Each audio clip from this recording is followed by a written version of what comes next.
우리 옆 사람하고 그래도 인사 한번 합시다. 우리 잘 오셨습니다. 인사 한번 하시죠. 네.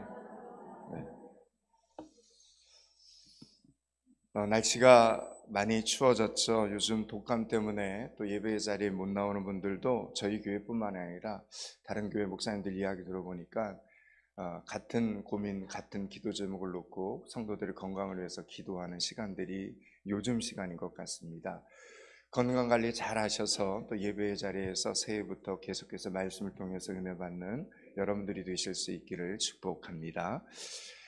이 세상에서 가장 아름답고 영원한 메시지는 어쩌면 천국에 대한 것입니다.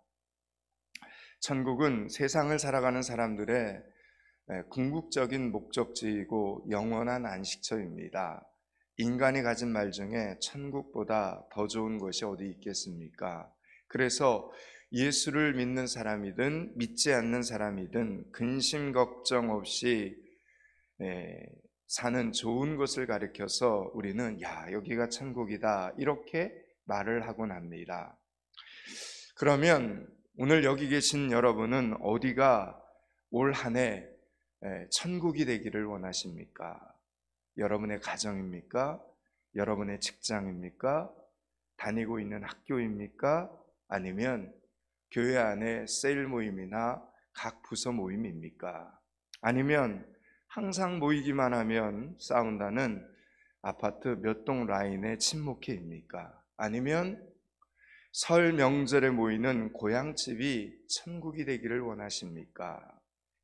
우리에게는 다투고 인상 쓰고 소리 지르는 그런 자리가 이제 그만 화목의 자리가 되기를 바라는 마음들이 있습니다. 그 마음을 담아서 오늘 옆 사람들과 이렇게 한 번 더 인사를 했으면 좋겠습니다. 당신이 있는 그곳이 천국이 되기를 바랍니다. 이렇게 한번 해보세요.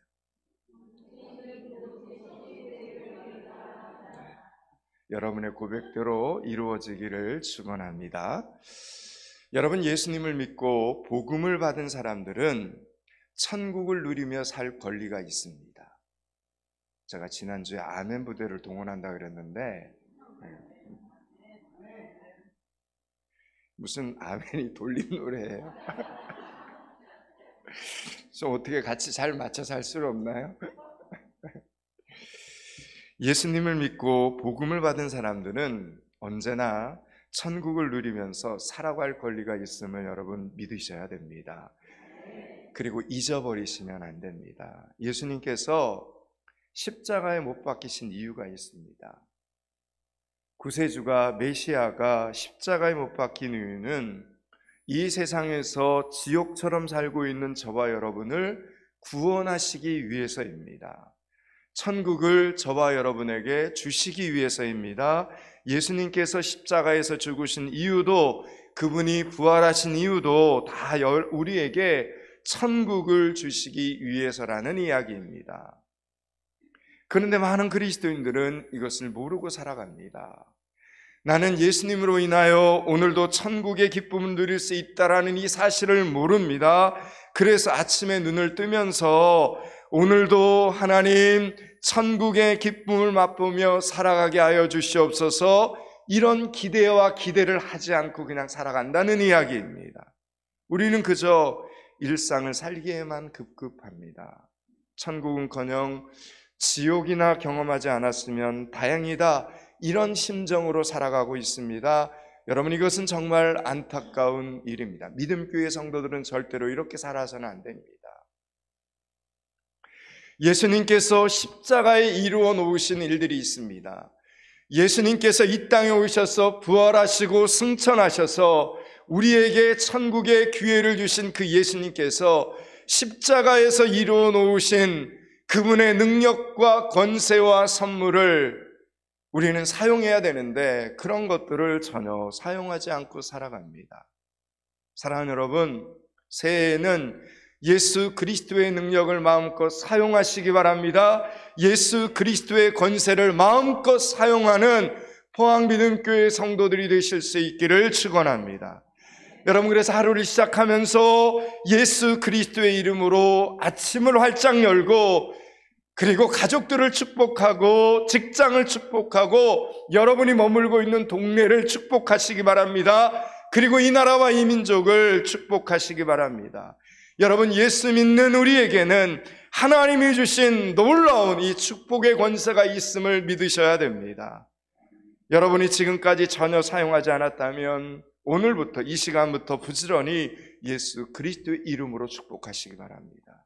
그래서 포항믿음교회 성도들이 머무는 곳에는, 포항믿음교회 성도들이 사는 곳마다 좋은 일이 계속해서 일어나고 사람들이 여러분 곁으로 모여들게 될 수 있기를 주님의 이름으로 축원합니다.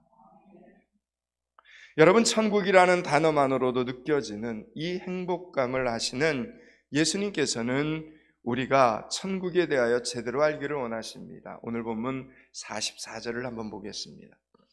44절을 같이 한번 읽습니다. 천국은 마치 밭에 감추인 보화와 같으니 사람이 이를 발견한 후 숨겨두고 기뻐하며 돌아가서 자기의 소유를 다 팔아 그 밭을 사느니라. 아멘. 여러분, 오늘 이 본문의 이 말씀 44절, 45절, 46절의 이 말씀을 좀 깊이 여러분들이 묵상을 하셔야 됩니다.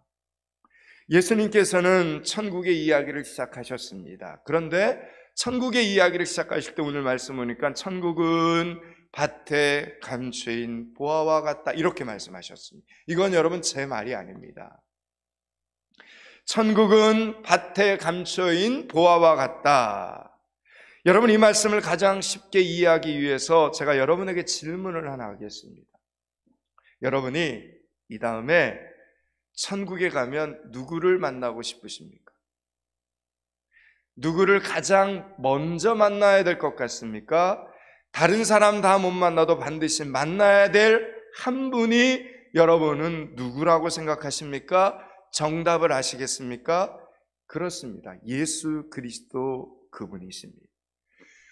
왜 그렇습니까? 만약 천국에 갔는데 여러분, 그곳에 내가 천국인 줄 알고 갔는데 그곳에 예수님이 없다면 여러분, 그것은 천국이 아닙니다. 천국과 예수님은 필요 충분 조건입니다. 천국이라면 그곳에는 반드시 예수님이 계시고 예수님이 계신 그곳이 바로 천국이다라는 이야기입니다. 그래서 오늘 본문에서 말하는 천국은 예수님으로 바꿔 읽을 수도 있습니다. 그러니까 이렇게 되는 거죠. 예수님은 마치 밭에 감추인 보화와 같으니, 이렇게 읽을 수 있다는 겁니다.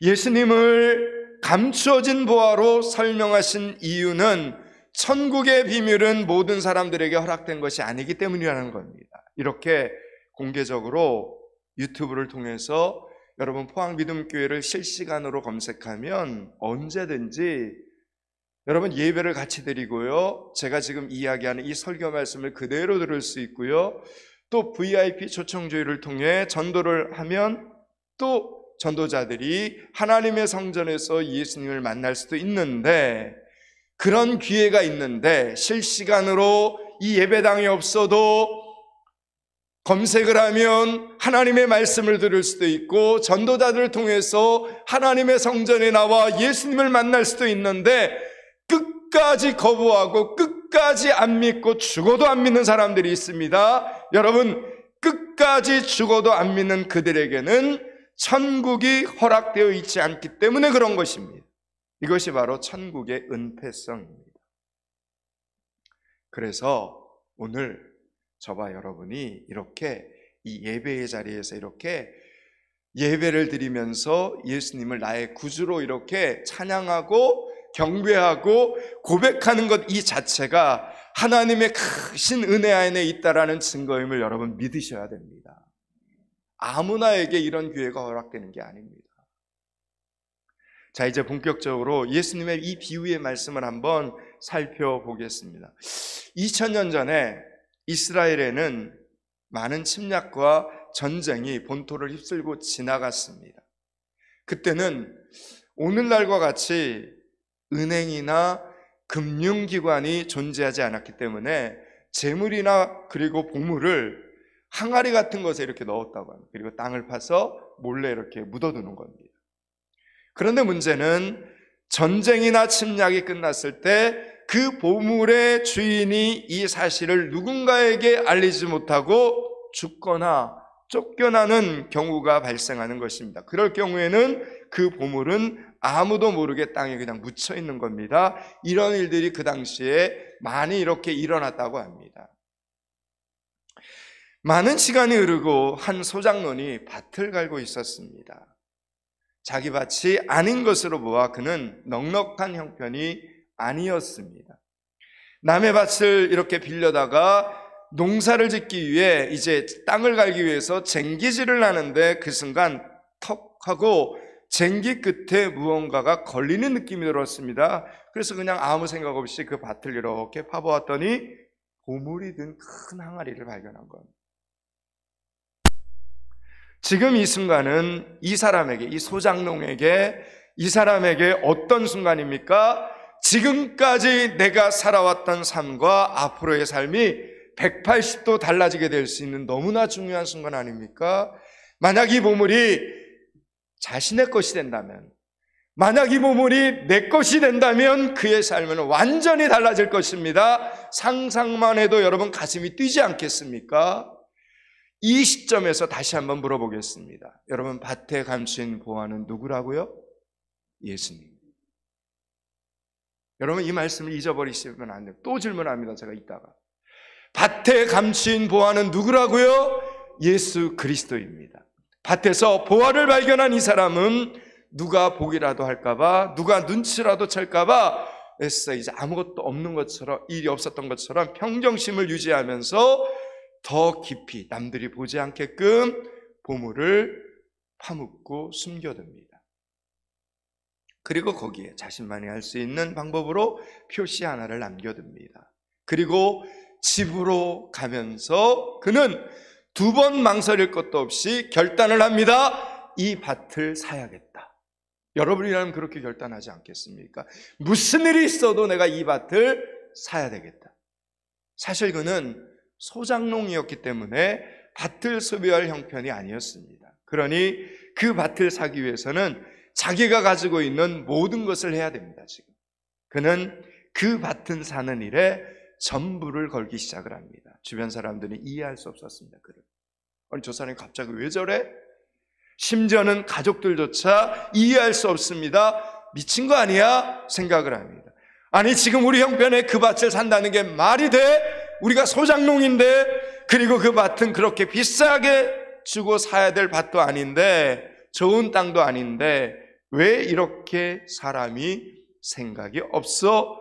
이러면서 주변 사람들이, 가족들이 아무리 타으리고 설득하고 큰 소리를 내고 뜯어말려도 이 사람은 요지부동입니다. 그런데 그 사람은 이 세상 누구에게도 자신의 선택과 결정을 이해받지 못하고 공감받지 못해도 괜찮은 사람이었습니다. 왜냐하면 그는 지금 그 밭에 숨겨진 보물을 발견했고 그 보물의 가치를 누구보다도 알고 있는 사람이었기 때문이라는 거죠. 다시 한번 묻겠습니다. 여러분, 밭에 감추인 보화는 누구라고요? 예수님. 여러분, 이 사람 말고도 그 밭을 빌려서 농사를 지었던 사람들이 왜 없겠습니까? 많이 있었을 것입니다. 그런데 그들은 이상하게 그 보화를 발견하지 못했습니다. 똑같은 장소에 똑같은 밭인데. 그들의 생각에는 그것이 그냥 돌멩이 정도로 생각했기 때문입니다. 그래서 그들은 쟁기질을 하는데 걸리적거리는 큰 돌멩이 이렇게 여기면서 오히려 짜증을 냅니다. 신경질을 부립니다. 더 나아가 주인을 원망하고 하나님을 향하여 원망 불평을 쏟아냅니다. 이해가 되십니까? 그래서 천국의 은폐성이라 제가 말씀을 드린 겁니다. 어떤 사람의 눈에는 한 번 보는 순간, 한 번 듣는 순간 밭에 감추인 보화가 보화로 보이는 겁니다. 그래서 보는 순간부터 좋아서 놀래서 어쩔 줄을 모릅니다. 야, 내 인생에 이게 웬 은혜고 내 인생에 웬 이 축복인가 이러면서 뛸 듯 기쁜 것입니다. 구름 위를 걷는 것처럼 기쁘고 감사해서 그냥 콧노래가 저절로 막 나옵니다. 이제부터 이 보화와 함께 펼쳐질 자신의 새로운 미래가 너무너무 기대가 되는 것입니다. 여러분, 그런데 똑같은 밭에서 바로 그 보화를 발견했음에도 불구하고 알아보지 못하는 사람들을 향하여 성경은 이렇게 말씀합니다. 보라, 내가 택한 보배로운 모퉁이 돌을 시온에 두노니 믿는 너희에게는 보배이나 믿지 아니한 자에게는 부딪히는 돌과 걸려 넘어지게 하는 바위가 되었다 하였느니라 라고 말합니다. 사랑하는 여러분, 오늘 저와 여러분에게 필요한 것은 바로 이 소장농의 발견입니다. 보화를 알아볼 수 있는 영적인 눈이 열려야 된다라는 이야기입니다. 2025년 안에 은혜 받는 자리에서 영적인 눈들이 계속해서 열리는 여러분들이 되실 수 있기를 축원합니다. 여러분, 밭에 감추인 보화는 예수 그리스도였습니다. 예수님이 하나님이시며 그분이 나를 사랑하시고 나를 선택하시고 나를 죄에서 구원하시고 나의 인생길에 언제나 함께하고 싶어 하신다는 사실을 깨닫게 되면 오늘이 바로 밭에 감추인 보화를 발견하는 날이 되는 것입니다. 오늘부터 우리는 새로운 날을 살게 됩니다. 결코 어제와 같은 시간을 똑같이 살지 않게 됩니다. 너무 지금 좋고 너무 지금 기쁘고 너무 지금 감사한데 어떻게 내일로 돌아갈 수 있겠습니까? 여러분, 예수님이 나의 인생에 행하신 일들이 얼마나 크고 얼마나 놀라운가를 제대로 깨닫게 되면 어제까지의 나, 과거의 나와는 완전히 다른 미래가 나를 기다리고 있다는 것을 깨닫게 되는 것입니다. 여러분, 믿으십니까? 아직도 예수님이 누구인가를 모르신다면 참으로 안타까운 일입니다. 그런 분들은 힘써 기도하셔야 됩니다. 엊그제 제가 아는 집사님이 한 분 계셨는데 이분이 신앙생활을 좀 오래 했던 걸로 제가 알고 있어요. 집사님이셨고 근데 교회를 하도 안 나오셔서 모처럼 이렇게 연락이 돼서 이렇게 상담을 하는데 이야기 중에 그냥 신앙 상담을 하려고 이렇게 만났는데 이야기 중에 이야기를 듣다 보니까 오랫동안 신앙생활을 했고 교회의 직분자인데도 보니까 예수님을 개인의 구조로 영접한 시간이 안 보이는 거예요. 이야기 중에. 그래서 구원 상담을 시작을 했습니다. 하나님에 대해서, 예수님에 대해서, 죄에 대해서 예수 그리스도를 개인의 구조로 영접을 하는 겁니다. 신앙생활을 오랫동안 교회의 직분도 오랫동안 맡고 있었는데 교회 안에 이런 분들이 많다는 겁니다. 예수 그리스도를 제대로 만나지 못하면서 예배의 자리에 나오는 분들이 많이 있다는 거죠. 여러분, 잠언 8장 17절에 이런 말씀이 있습니다. 나를 사랑하는 자들이 나의 사랑을 받으며 나를 간절히 찾는 자가 나를 만날 것이니라, 이렇게 말합니다. 여러분, 2025년 새해 반드시 살아계신 하나님을 나의 하나님으로 만나고 그 살아계신 하나님을 나의 하나님으로 경험하고 그 하나님을 나의 하나님으로 간증하는 여러분들이 되실 수 있기를 축원합니다. 여러분, 그게 신앙생활의 시작입니다. 44절 말씀을 다시 한번 읽겠습니다. 44절을 같이 한번 읽습니다. 천국은 마치 밭에 감추인 보화와 같으니 사람이 이를 발견한 후에 숨겨두고 기뻐하며 돌아가서 자기의 소유를 다 팔아 그 밭을 사느니라. 아멘. 여러분 보십시오. 예수님께서는 이 사람이 보화를 산다 이렇게 하지 않고 뭘 산다고 말합니까? 보화가 아니라 뭘 산다고요? 밭을 산다 이렇게 말씀하셨습니다. 만약 여러분이라면 잘 생각하셔야 됩니다. 여러분이라면 밭에 감춘 보화를 차지하기 위해서 당연히 이 밭을 사시겠습니까? 사시겠습니까? 사야죠. 너무 쉽죠, 여러분. 사실 이 소장농에게 필요한 것은 무엇입니까? 여러분, 이 소장농이 진짜 원하는 것이 여러분 무엇입니까? 밭입니까? 보화입니까? 보화입니다, 보화. 이 밭에 묻혀있는 그 보화를 원합니다. 그는 이 귀중한 보화가 아니고서는 굳이 그 밭을 살 이유가 없습니다. 그 값이면 지금 이 밭보다 더 입지가 좋고 더 토양이 좋고 재산이 될 수 있는 다른 밭을 살 수도 있습니다. 그러나 이 소작농은 어떤 대가를 치르라도, 어떤 희생을 치르더라도, 어떤 수고를 하더라도 다른 밭이 아니라 이 밭이 지금 필요한 것입니다. 이 밭을 사야 됩니다. 그 이유는 바로 이 밭에 감추인 보화가 숨겨져 있기 때문이라는 거죠. 여러분, 예수님께서는 바로 이것을 우리가 깨닫기를 원하시는 겁니다. 여러분, 밭에 감추인 보화가 예수님이라면 그러면 도대체 밭은 무엇을 의미할까요? 밭은 무엇을 의미할까요? 우리들의 일상, 여러분의 일상을 의미합니다. 여러분이 날마다 살아가야 하는 생활을 의미하는 것입니다. 우리는 우리의 인생에서 가장 귀한 예수님을 얻기 위해서 때로는 불필요한 생활의 일들을 감당해야 하는 것들이 있음을 기억해야 됩니다. 내가 교회를 다니기 위해서 꼭 이렇게까지 헌신을 해야 되는가? 내가 이런 말을 들으면서 내가 예수님을 믿는다고 해서 이런 일까지도 감당해야 하는지 의문이 들 때가 있습니다. 다른 사람들을 보니 그렇게 하지 않으면서도 교회를 다니고 예수를 믿는데 왜 포항믿음교회에서는 왜 그렇게 힘들게 성경을 읽으라고 하고 전도를 하라고 하고 중보기도실에서 새벽기도의 자리에서 기도를 하라고 하는지 여러분 혹 그런 생각이 드시지 않습니까? 여러분, 왜 담임 목사가 그렇게 새해가 됐는데도 예배의 자리, 기도의 자리, 전도의 자리를 왜 그렇게 강조하는 것입니까? 여러분, 밭을 사지 않고서는 그 속에 감추인 보화를 얻을 수 없기 때문이라는 겁니다. 그러니까 저를 너무 원망하게, 이상하게 쳐다보지 마십시오. 그런 간섭을. 내가 원하는 것은 보화입니다. 나는 예수님을 만나고 싶지만 교회 봉사를 하는데 시간을 쓰고 싶지 않습니다. 나는 예수님을 믿고 싶은 것이지 다른 사람을 전도하고 싶은 것은 아닙니다. 나는 천국에 가고 싶기는 하지만 성경책을 읽고 싶지는 않습니다. 이렇게 생각을 하신다면 밭을 사지 않고 그 속에 감추인 보화만 손에 넣겠다는 뜻입니다. 그러면 이제 어떻게 해야 됩니까? 도둑질을 해야 되는 겁니다. 그 밭이 내 밭이 아닌데. 이해가 되시죠? 밭을 사는 수고와 번거로움과 고생과 고난을 피해서 쉽게 예수님을 손에 넣으려고 하는 것이 바로 원수마귀의 속삭임입니다.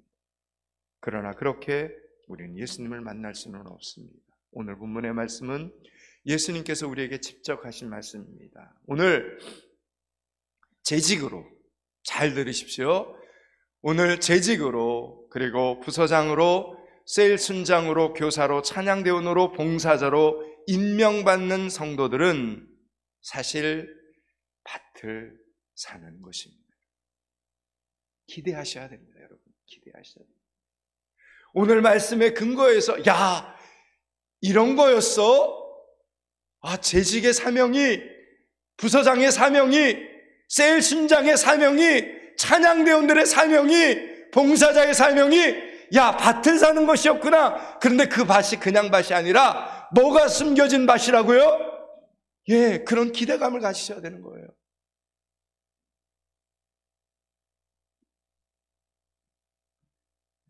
여러분, 이 밭은 명예와 영광과 권세와 자랑이 있는 자리가 아님을 기억하셔야 됩니다. 오직 수고와 고생과 기도와 눈물과 헌신이 있는 자리입니다. 그럼에도 불구하고 여러분, 고생과 수고와 기도와 눈물과 헌신이 있는데도 불구하고 저와 여러분이 올해도 이 밭을 사야 되는 이유가 무엇입니까? 이 밭 속에 진짜 보화이신 예수 그리스도가 계시기 때문입니다. 그 수고 속에, 그 고생 속에, 그 기도 속에, 그 눈물과 헌신 속에서 우리는 예수 그리스도를 만날 수 있기 때문입니다. 그래서 올 한 해도 어떤 대가를 치르더라도 예수님을 만날 수 있기에 이 밭을 사기로 결단해야 된다라는 이야기입니다. 포항믿음교회 담임 목사로서 저는 이 사실을 믿고 있습니다. 2025년 한 해 재직으로, 부서장으로, 셀순장으로, 교사와 찬양대원으로, 전도자로, 그리고 봉사자로 하나님께서 맡기신 이 밭에서 충성하고 헌신하는 여러분에게 반드시 살아계신 하나님을 만나는 놀라운 간증이 생겨나게 될 줄로 저는 믿고 있습니다. 기꺼이 받으십시오. 기꺼이 불평하지 말고 감사함으로. 여러분, 오늘 여러분이 받는 직분은 무엇을 사는 거다? 밭을 사는 거다. 근데 그 밭 안에 누가 있다? 뭐가 있다? 여러분, 오늘 그러니까 여러분 수지 맞는 날입니다. 수지 맞는 날입니다. 그래서 올 연말이 기대가 됩니다. 연말이 기대가 됩니다. 여러분의 기대감이 있어야 됩니다. 그런데 기억하시기 바랍니다. 여러분이 보화가 감추어진 밭을 사기 위해서 모든 수고와 노력 그리고 기울이면서 그 밭을 손에 넣기까지 그 시간을 기다리고 참고 견딘다면 여러분 그것은 당연한 일이겠습니까? 아니면 여러분이 남달리 착한 것입니까? 여러분 착한 것과 예수님을 믿는 것과는 결이 다릅니다. 착해서 충성하는 것이 아닙니다. 여러분 착해서 헌신하는 것이 아닙니다. 착해서 순종하는 것이 아닙니다. 이 밭에 감추어진 보화가 얼마나 귀중한 것을 알면 알수록 그 밭을 사는 일이 아무리 수고스럽고 아무리 힘들고 아무리 고생스러워도 여러분 기쁘게 감당하는 것입니다. 그러므로 힘써 예수님을 알아가시기 바랍니다. 힘써 예배하고 힘써 성경 말씀을 읽기 바랍니다. 힘써 전도하고 올해도 힘써 헌신하고 순종하는 여러분들이 되실 수 있기를 축복합니다. 이제 45절 46절 말씀을 읽겠습니다. 45절 46절을 같이 읽습니다. 또 천국은 마치 좋은 진주를 구하는 장사와 같으니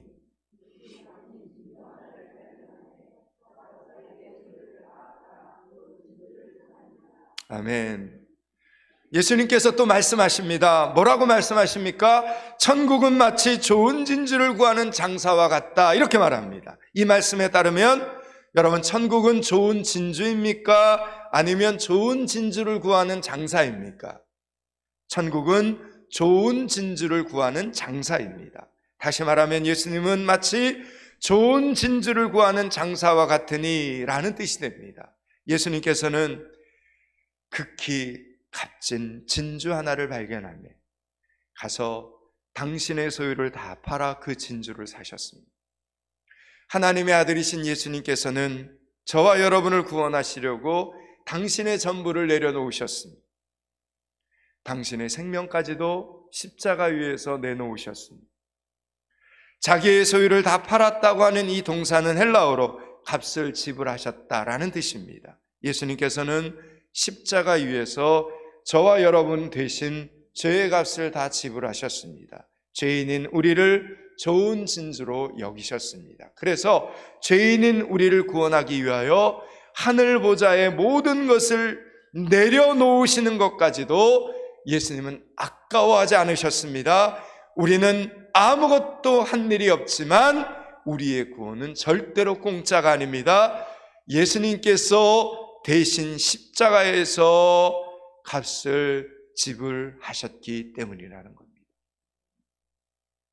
이것이 우리가 오늘 본문의 제목처럼 올 한 해 순종하면서 오늘부터 밭을 사야 되는 이유입니다. 이제 말씀을 마치려고 합니다. 사랑하는 포항믿음교회 성도 여러분, 그리고 오늘 재직 임명을 받는 여러분, 2025년 새해 예수님께서는 저와 여러분의 일상 속으로 오셔서 우리를 만나주시고 큰 은혜와 축복을 예비해 놓았음을 믿으시기 바랍니다.